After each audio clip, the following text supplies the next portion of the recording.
think, message of Seussical opens the show and ends the show. It's important to imagine. It's important to think. It's important to put aside the limits of your brain and allow yourself to explore new ideas. Within that message and within the show, you've got about 50 other messages. And what's great about that is an audience member can take away something personal from that production.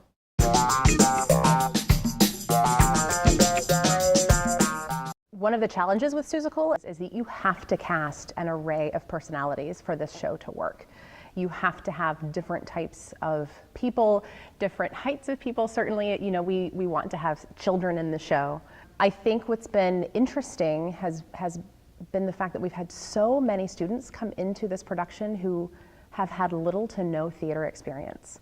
And they have risen to the challenge. And the Wickersham brothers, I think, are a great example.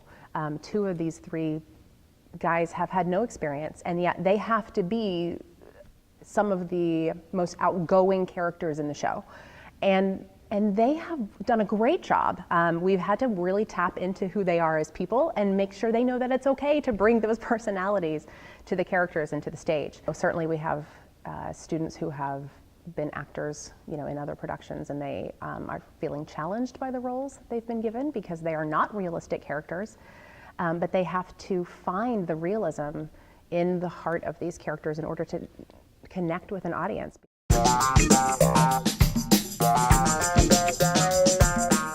Theater is a collaboration between actors, director, designers, and to me, there is no way you can create, especially for Seussical, two different worlds without hearing from your designers. I certainly talked to Mike Ballard, the set designer, about how we could create two worlds on stage, because many times the two worlds are seen at the same time.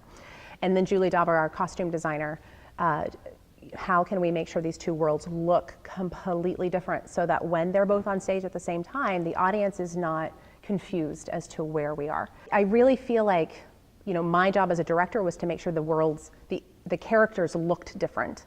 So the jungle animals moved very fluidly and never kind of stopped with their limbs and levels. And then the Who's had little tiny walks the whole time. And I was very particular about needing their hands in a certain place and having certain looks on their faces so that whenever they entered, we knew exactly who they were. It doesn't come down to what I want, or what I envision only as a director. It comes down to what your designers are bringing to the production as well. And I really feel like this production, again, just lends itself so well to that collaboration. And I had great people to work with to create those two worlds. And I think it works really well. I think the audience, I don't think they're confused.